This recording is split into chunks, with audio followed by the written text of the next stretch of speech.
Hi, I'm Kaviraj from scoringtarget.com.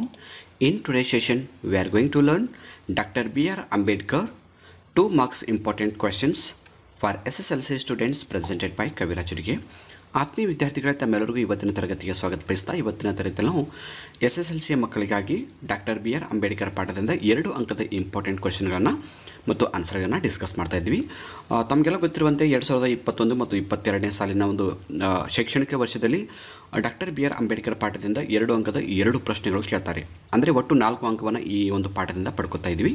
So ತುಂಬ important ಆದ ಒಂದು ಲೆಸನ್ ಆಗಿದ್ದು ಈ ಪಾಠದಿಂದ ನಮ್ಮ ಎಕ್ಸಾಮ್ಗಳಲ್ಲಿ ಯಾವ ಪ್ರಶ್ನೆಗಳು ಕೇಳ್ಬೋದು ಅಂತಕ್ಕಂಥ ಒಂದು ಇಂಪಾರ್ಟೆಂಟ್ ಕ್ವೆಶ್ಚನ್ ಮಾತ್ರ ಡಿಸ್ಕಸ್ ಮಾಡ್ತೀನಿ.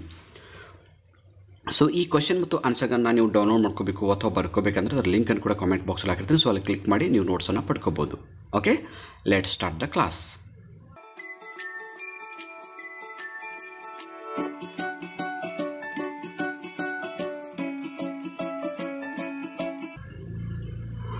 ಮೊದಲನೇ ಪ್ರಶ್ನೆ, as a student Ambedkar had a great thirst for books.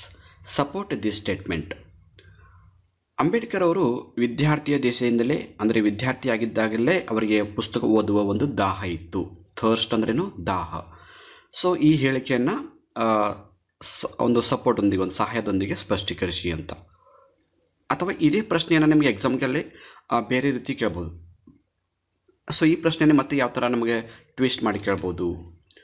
Doctor B R Ambedkar was a voracious reader. Justify. Ambedkar ಅವರು ನಿರಂತರ ಓದುಗರಾಗಿದ್ದರು ಅನ್ನೋದ್ರ ಬಗ್ಗೆ ಸ್ಪಷ್ಟೀಕರಿಸಿ ಬರೀರಿ ಅಥವಾ ಸಮರ್ಥಿಸಿ ಬರೀರಿ ಅಂತ. ಸೊ ಈ ಪ್ರಶ್ನೆಗೆ ಉತ್ತರ ಯಾವ ಥರ ಬರಿಬೋದು? Answer, doctor Ambedkar bought books by curtailing his daily needs. Doctor Ambedkar ಅವರು ತಮ್ಮ ದಿನನಿತ್ಯದ ಖರ್ಚುಗಳನ್ನು ಸೇವ್ ಮಾಡಿಕೊಂಡು ಪುಸ್ತಕವನ್ನು ಖರೀದಿ ಮಾಡ್ತಿದ್ದರು. In New York he purchased 2000 old books. ಅವರು ನ್ಯೂಯಾರ್ಕಿಗೆ ಹೋದಾಗ 2000 ಹಳೆ ಪುಸ್ತಕನ ಖರೀದಿಸಿದರು. In London he brought many books. ಲಂಡನ್ಗೆ ಹೋದಾಗ ಕೂಡ ಅವರು ಹಲವಾರು ಪುಸ್ತಕನ ಖರೀದಿಸಿದರು. He needed 32 boxes to be sent to India. ಆ ಎಲ್ಲ ಪುಸ್ತಕವನ್ನು ಭಾರತಕ್ಕೆ ಕಳಿಸಬೇಕಂದ್ರೆ 32 ಬಾಕ್ಸ್ಗಳು ಬೇಕಾಗಿತ್ತು. ಸೊ ಇದರಿಂದ ಏನು ಗೊತ್ತಾಗುತ್ತೆ? Ambedkar had a great thirst for books ಅಂತ ಗೊತ್ತಾಗುತ್ತೆ ಮತ್ತು Ambedkar was a voracious reader ಅಂತ ಗೊತ್ತಾಗುತ್ತೆ. ಇದು ಮೋಸ್ಟ್ ಇಂಪಾರ್ಟೆಂಟ್ ಕ್ವೆಶ್ಚನ್ ಇದೆ. ಸೊ ನೋಟ್ ಮಾಡ್ಕೊಳ್ಳಿ. ಎರಡನೇ ಪ್ರಶ್ನೆಗೆ ಹೋಗೋಣ. Why did Nehru choose doctor Ambedkar as the first law minister of independent India.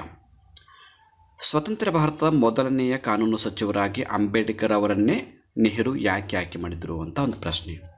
So ಇದೇ ಪ್ರಶ್ನೆಯನ್ನು ನಿಮ್ಮ ಎಕ್ಸಾಮಲ್ಲಿ ಟ್ವಿಸ್ಟ್ ಮಾಡಿ ಕೇಳ್ಬೋದು. ಯಾವ ಥರ? Nehru choose doctor Ambedkar as the law minister. What might have prompted him to do so. Nehru ಅವರು ಅಂಬೇಡ್ಕರ್ ಅವರನ್ನು ಕಾನೂನು ಸಚಿವರಾಗಿ ಆಯ್ಕೆ ಮಾಡಿದರು. ಯಾವ ಅಂಶಗಳು ಈ ಒಂದು ಆಯ್ಕೆಗೆ ಕಾರಣ ಆಗುತ್ತೆ ಅಂತ. Answer, doctor Ambedkar had skills in the field of law and legislation. Law ಅಂದರೆ ಕಾನೂನು, ಲೆಜಿಸ್ಲೇಷನ್ ಅಂದರೆ ಶಾಸಕಾಂಗ. ಅಂಬೇಡ್ಕರ್ ಅವರಿಗೆ ಈ ಕಾನೂನು ಮತ್ತು ಶಾಸಕಾಂಗದ ಬಗ್ಗೆ ಒಂದು ಕೌಶಲ್ಯಗಳಿದ್ದವು, ಜ್ಞಾನ ಇತ್ತು. He had vision of social justice. ಅವರು ಸಾಮಾಜಿಕ ನ್ಯಾಯದ ಬಗ್ಗೆ ಒಂದು ಸ್ಪಷ್ಟವಾದ ವಿಚಾರವನ್ನು ಹೊಂದಿದ್ದರು. He made campaigns against social injustice. Injustice ಅಂದರೆ ಅನ್ಯಾಯ, ಕ್ಯಾಂಪೇನ್ಸ್ ಅಂದರೆ ಹೋರಾಟಗಳು. ಸೊ ಸಾಮಾಜಿಕ ಅನ್ಯಾಯದ ವಿರುದ್ಧ ಅವರು ಹೋರಾಟಗಳನ್ನು ಮಾಡಿದರು. ಈ 3 ಪಾಯಿಂಟ್ಸ್ ಇದ್ದಂದಾಗಿ ನೆಹರು ಅವರು ಅಂಬೇಡ್ಕರ್ ಅವರನ್ನು ಪ್ರಥಮ ಕಾನೂನು ಸಚಿವರಾಗಿ ನೇಮಕ ಮಾಡ್ತಾರೆ. Third question, what may doctor B R Ambedkar describe the methods of civil disobedience, non cooperation and satyagraha as the grammar of anarchy. Grammar of anarchy ಅಂದರೆ ಅರಾಜಕತೆಯ ವ್ಯಾಕರಣ. ಸಿವಿಲ್ ಡಿಸೊಬಿಡಿಯನ್ಸ್ ಅಂದರೆ ಸಾಮಾಜಿಕ ಅವಿಧೇಯತೆ. ನಾನ್ ಕೋಆಪರೇಷನ್ ಅಂದರೆ ಅಸಹಕಾರ. ಡಾಕ್ಟರ್ ಬಿ ಆರ್ ಅಂಬೇಡ್ಕರ್ ಅವರು ಸಾಮಾಜಿಕ ಅವಿಧೇಯತೆ, ಅಸಹಕಾರ ಮತ್ತು ಸತ್ಯಾಗ್ರಹ ಈ 3ಗಳನ್ನು ಅವರು ಗ್ರಾಮರ್ ಆಫ್ ಅನಾರ್ಕಿ ಅಂತ ಕರೀತಾರೆ, ಅರಾಜಕತೆಯ ವ್ಯಾಕರಣ ಅಂತ ಕರೀತಾರೆ. ಯಾಕೆ ಅಂತ ಪ್ರಶ್ನೆ. ಇದೇ ಪ್ರಶ್ನೆಯನ್ನು ಈ ಥರ ಕೂಡ ಕೇಳ್ಬೋದು. Doctor Ambedkar consider public agitation in free India as unconstitutional. Why. Doctor B R Ambedkar ಅವರು ಸ್ವತಂತ್ರ ಭಾರತದಲ್ಲಿ ಹೋರಾಟಗಳನ್ನು ಮಾಡೋದು ಅಸಂವಿಧಾನಿಕ ಅಂತ ಹೇಳ್ತಾರೆ. ಯಾಕೆ ಅನ್ಕಾನ್ಸ್ಟಿಟ್ಯೂಷನಲ್ ಅಂದರೆ ಅಸಂವಿಧಾನಿಕ. Answer, these methods of agitation do not suit a democratic setup. ಪ್ರಜಾಪ್ರಭುತ್ವ ರಾಷ್ಟ್ರದಲ್ಲಿ ಹೋರಾಟ ಮಾಡೋದು ಸೂಕ್ತ ಅಲ್ಲ. They may result in loss of public lives and property. So ಈ ಥರ ಹೋರಾಟ ಮಾಡಿದರೆ ಏನಾಗುತ್ತೆ, ಸಾರ್ವಜನಿಕ ಜೀವಹಾನಿಯಾಗುತ್ತೆ ಮತ್ತು ಆಸ್ತಿ ಪಾಸ್ತಿ ನಷ್ಟ ಆಗುತ್ತೆ. ಹೀಗಾಗಿ ಇದನ್ನು ಗ್ರಾಮರ್ ಆಫ್ ಅನರ್ಕಿ ಅಂತ ಕರೀತಾರೆ. Fourth question, why is doctor B R Ambedkar considered as a champion of depressed classes in India? Ambedkar ಅವರನ್ನ ಹಿಂದುಳಿದ ವರ್ಗದ ನಾಯಕರು ಅಂತ ಯಾಕೆ ಕನ್ಸಿಡರ್ ಮಾಡ್ತಾರೆ? ಅಂಬೇಡ್ಕರ್ ಅವರನ್ನು ಹಿಂದುಳಿದ ವರ್ಗದ ನಾಯಕರಂತ ಯಾಕೆ ಕರೀತಾರೆ? Answer, doctor B R Ambedkar spent all his time and talent for the improvement of the depressed classes. Ambedkar ಅವರು ತಮ್ಮ ಜೀವಿತ ಅವಧಿಯನ್ನು ಮತ್ತು ತಮ್ಮ ಪ್ರತಿಭೆಯನ್ನು ಹಿಂದುಳಿದ ವರ್ಗದ ಅಭಿವೃದ್ಧಿಗಾಗಿ ಮೀಸಲಿಡ್ತಾರೆ. He try to bring awareness through his newspapers and institutions. ಹಲವಾರು ವೃತ್ತಪತ್ರಿಕೆಗಳನ್ನು ಮತ್ತು ಸಂಸ್ಥೆಗಳನ್ನು ಸ್ಥಾಪನೆ ಮಾಡುವ ಮೂಲಕ ಅದರ ಬಗ್ಗೆ ಒಂದು ಜನರಲ್ಲಿ ಜಾಗೃತಿಯನ್ನು ಮೂಡಿಸ್ತಾರೆ. He try to bring equality. ಅವರು ಸಮಾನತೆಯನ್ನು ತರಲು ಪ್ರಯತ್ನಿಸಿದರು. ಸೊ ಹೀಗಾಗಿ ಅವರನ್ನು ಚಾಂಪಿಯನ್ ಆಫ್ ಡಿಪ್ರೆಸ್ಡ್ ಕ್ಲಾಸಸ್ ಅಂತ ಕರೀತಾರೆ. ಓಕೆ, ಇನ್ನು move to fifth question. How did the 14th amendment to the American constitution influence on Ambedkar? ಇಲ್ಲಿ ಅಮೆಂಡ್ಮೆಂಟ್ ಅಂದರೆ ತಿದ್ದುಪಡಿ, ಇನ್ಫ್ಲೂಯೆನ್ಸ್ ಅಂದರೆ ಪ್ರಭಾವ. ಸೊ ಅಮೆರಿಕದ ಸಂವಿಧಾನಕ್ಕೆ ಆದಂಥ 14ನೇ ತಿದ್ದುಪಡಿ ಅಂಬೇಡ್ಕರ್ ಅವರ ಮೇಲೆ ಯಾವ ಥರ ಪ್ರಭಾವ ಬೀರಿತ್ತು? ಸೊ ತುಂಬ ಇಂಪಾರ್ಟೆಂಟ್ ಆದ ಪ್ರಶ್ನೆ ಇದೆ. Answer, the 14th amendment to the US Constitution gave freedom to the black Americans. ಅಮೆರಿಕದ ಸಂವಿಧಾನಕ್ಕೆ ಆದಂಥ 14ನೇ ತಿದ್ದುಪಡಿ ಕಪ್ಪು ಅಮೆರಿಕನರಿಗೆ ಸ್ವಾತಂತ್ರ್ಯವನ್ನು ಕೊಡ್ತು. ಇಲ್ಲಿ US ಅಂದರೆ United States. He saw the parallel situation for the depressed classes in India. ಇಂಥ ಒಂದು ಸಮಾಂತರವಾದ ಈ ಒಂದು ಪರಿಸ್ಥಿತಿಯನ್ನೇ ಭಾರತದಲ್ಲಿ ಕೂಡ ಅವರು ಕಂಡಿದ್ದರು. Question 6. Why did Nehru describe Dr. B R Ambedkar as a symbol of revolt? Symbol ಅಂದರೆ ಪ್ರತೀಕ, ರಿವೋಲ್ಟ್ ಅಂದರೆ ಕ್ರಾಂತಿ, ಅಂದರೆ ಕ್ರಾಂತಿಯ ಪ್ರತೀಕ. ಸೊ ನೆಹರು ಅವರು ಅಂಬೇಡ್ಕರ್ ಅವರನ್ನು ಕ್ರಾಂತಿಯ ಪ್ರತೀಕ ಅಂತ ಕರೀತಾರೆ. ಯಾಕೆ? Answer, doctor Ambedkar had a vision of social justice. Ambedkar ಅವರಿಗೆ ಸಾಮಾಜಿಕ ನ್ಯಾಯದ ಬಗ್ಗೆ ದೂರದೃಷ್ಟಿ ಇತ್ತು. He fought for the depressed classes in the society. ಸಮಾಜದಲ್ಲಿರ್ತಕ್ಕಂಥ ಈ ಹಿಂದುಳಿದ ವರ್ಗದವರಿಗಾಗಿ ಅವರು ಹೋರಾಟಗಳನ್ನು ಮಾಡಿದರು. He made various provisions in the constitution for the upliftment of the depressed classes. ಹಿಂದುಳಿದ ವರ್ಗದ ಒಂದು ಅಭಿವೃದ್ಧಿಗಾಗಿ ಸಂವಿಧಾನದಲ್ಲಿ ಹಲವಾರು ಅವಕಾಶಗಳನ್ನು ಅವರು ಮಾಡಿಕೊಟ್ಟಿದ್ದರು. ಹೀಗಾಗಿ ನೆಹರು ಅವರು ಅಂಬೇಡ್ಕರ್ ಅವರನ್ನ ಅ ಸಿಂಬಲ್ ಆಫ್ ರಿವೋಲ್ಟ್ ಅಂತ ಕರೀತಿದ್ರು. 7 question. How did doctor Ambedkar and Mahatma Gandhi try to wipe out caste discrimination from India? ಇಲ್ಲಿ ವೈಪ್ ಔಟ್ ಅಂದರೆ ಏನು? ಅಳಿಸಿ ಹಾಕು, ಕಿತ್ತಿ ಹಾಕು. ಕಾಸ್ಟ್ ಡಿಸ್ಕ್ರಿಮಿನೇಷನ್ ಅಂದರೆ ಜಾತಿ ಭೇದ ಭಾವ. ಅಂಬೇಡ್ಕರ್ ಅವರು ಮತ್ತು ಮಹಾತ್ಮ ಗಾಂಧೀಜಿಯವರು ಭಾರತದಲ್ಲಿರ್ತಕ್ಕಂಥ ಜಾತಿ ಪದ್ಧತಿಯನ್ನು ಅಳಿಸಿ ಹಾಕಲು ಹೇಗೆ ಪ್ರಯತ್ನಿಸಿದರು ಅಂತ ಪ್ರಶ್ನೆ. ಇದು ಕೂಡ ತುಂಬ ಇಂಪಾರ್ಟೆಂಟ್ ಆದ ಪ್ರಶ್ನೆ. ನೋಡಿ, ಈ ಪ್ರಶ್ನೆಗೆ ಉತ್ತರ ಯಾವ ಥರ ಬರೀಬೇಕು? Answer, Gandhiji reminded the higher costs there duty toward the depressed classes. ಗಾಂಧೀಜಿಯವರು ಉನ್ನತ ಜನಾಂಗದವರಿಗೆ ಹಿಂದುಳಿದ ವರ್ಗದವರನ್ನು ಚೆನ್ನಾಗಿ ನೋಡ್ಕೋಬೇಕಾದ ಒಂದು ತಮ್ಮದು ಕರ್ತವ್ಯ ಅಂತ ಹೇಳ್ತಾರೆ. Baba Saheb Ambedkar reminded the depressed classes of their rights. Ambedkar ಅವರು ಕೂಡ ತಮ್ಮ ಹಿಂದುಳಿದ ವರ್ಗದವರಿಗೆ ಮೇಲುವರ್ಗದವರ ಜೊತೆ ಸಮಾನವಾಗಿ ಬದುಕ್ತಕ್ಕಂಥ ಒಂದು ಹಕ್ಕು ತಮಗಿದೆ ಅಂತ ಹೇಳಿದರು. ಗಾಂಧೀಜಿಯವರು ಕರ್ತವ್ಯನ ಹೇಳಿದರೆ ಅಂಬೇಡ್ಕರ್ ಅವರು ಹಕ್ಕುಗಳ ಬಗ್ಗೆ ಹೇಳಿ ಭಾರತದಲ್ಲಿರ್ತಕ್ಕಂಥ ಜಾತಿ ಪದ್ಧತಿಯನ್ನು ಅಳಿಸಿ ಹಾಕಲು ಪ್ರಯತ್ನ ಪಟ್ಟರು ಅಂತ ಹೇಳ್ಬೋದು. Question 8. Doctor B R Ambedkar had a rare gifts. Justify the statement. So doctor B R Ambedkar ಅವರ ಹತ್ರ ಒಂದು ವಿಶೇಷವಾದ ಗುಣಗಳಿದ್ದವು, ಅವುಗಳನ್ನು ಸಮರ್ಥಿಸಿ ಬರೆಯಿರಿ ಅಂತ.